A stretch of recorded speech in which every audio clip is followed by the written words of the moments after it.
Hello guys, I have a nice little Zippo video for you today. I'm going to be showing you how to take apart your Zippo, how you want to clean it, how I clean it, and how to replace the wick, which is pretty common. I bought this Zippo online, pre-used. Here's the bottom of it. A newer Zippo from 2018. But I liked it. I like a good pun. I do not smoke, but I do appreciate a good pun, so that's why I bought this one. A little tongue-in-cheek, if you would. So, this to take apart your Zippo, you pop the top off, take out the insert.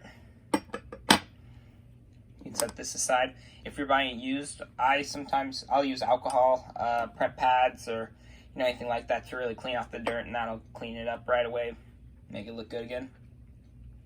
I'll also use alcohol on any of the soot or debris that's from the flame that's caked on here, just to bring back that polish. And then you look at the bottom here. This is, of course, how you refill. First thing you're going to want to do is take out the screw, and it is spring loaded, so try to always have pressure on it so the spring doesn't pop out and it doesn't launch. You're going to take out the flint. There's the flint. Then I like to use tweezers or pliers if I have them. But you just want to get that felt pad lifted up, like so.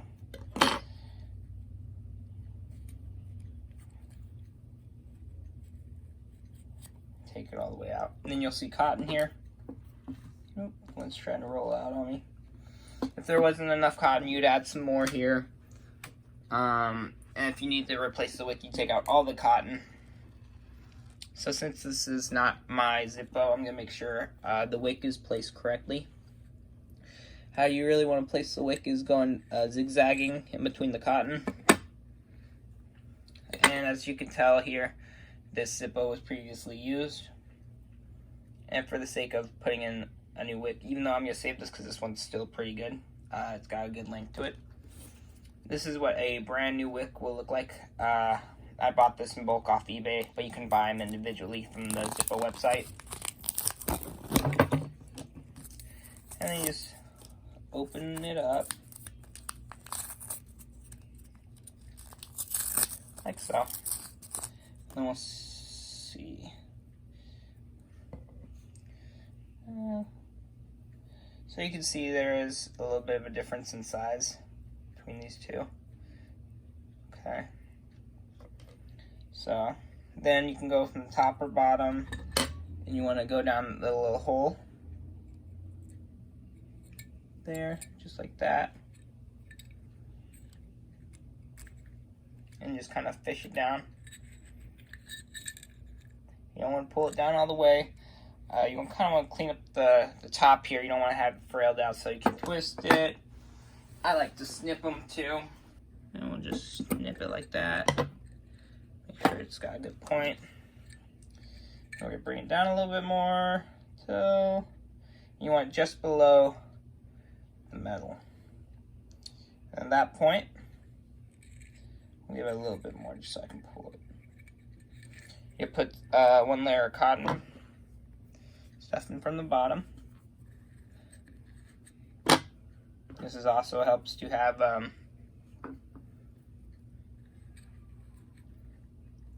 the tweezers at this point, just to pack it in there.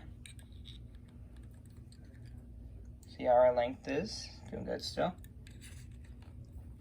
And then by weaving the wick, so you want to go front to back. I like to wrap around like that.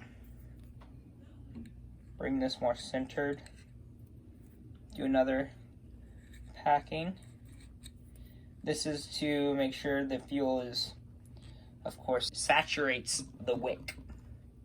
And this keeps for, not only just using all your Zippo fuel and not letting it just sit to one side where the wick isn't, so you're not actually getting fuel on the wick, you're just having fuel on the cotton. But also keeping the fuel evenly used throughout. So every time you light it, it'll be consistently pretty much the same. Whereas if you sit it differently in your pocket and all the fuel settles on one side, not the wick side, then you'll see a significantly smaller flame. I'm gonna put the felt pad back in, just like that. Yep. Make sure it's all good. I also have some fuel here.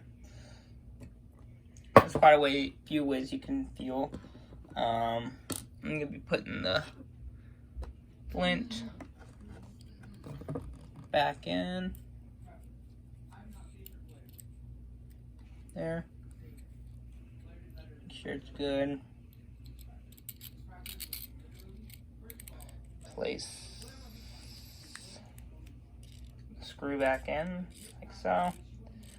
I like the hand tighten. I don't like to. It's not like it's gonna go anywhere sitting at the bottom of the Zippo. So just tighten it with my thumb like that so it's easy to get off. See how it is down a little bit? I could add some more cotton if I wanted to. Just pop this open, saturate it with fuel like I'm about to. You can also put in another flint there if you wanted to. I'm going to lift this to fill.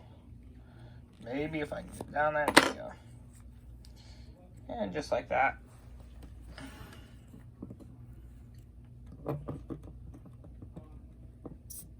And we're just gonna take the fuel. Let's saturate the cotton. If you spill fuel anywhere, you want to wipe it up. You don't want to light this if there's fuel on your hands or it oversaturates. You want to clean all that off. Okay. Probably about there. That should be good.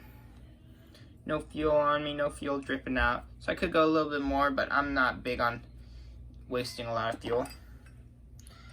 And we'll place it back into the actual Zippo itself. And if we did everything right, which is pretty hard to mess up fixing and relighting a Zippo, but there we go.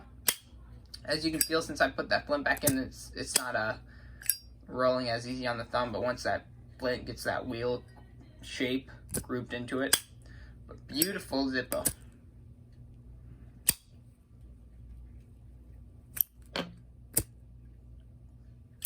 Alright, I hope you guys enjoyed this video. If you have any more questions, what a great video to show off the one of the newer Zippos I have. Also, probably one of my favorites. I like the color. I like the Zippos with good printing on them. I don't like the ones with just the stickers and they call it a day. I like the ones that are quality and are gonna stay on for a long time, or the ones that are engraved. But you know, everyone develops their own personal taste, and I like this orange, like hunter color, you know, neon orange, but really grabs your attention and holds it. But a beautiful Zippo. If you guys have any comments, questions, or concerns, you can put them down below. I reply to all comments. That's it for this video, guys. Deuces.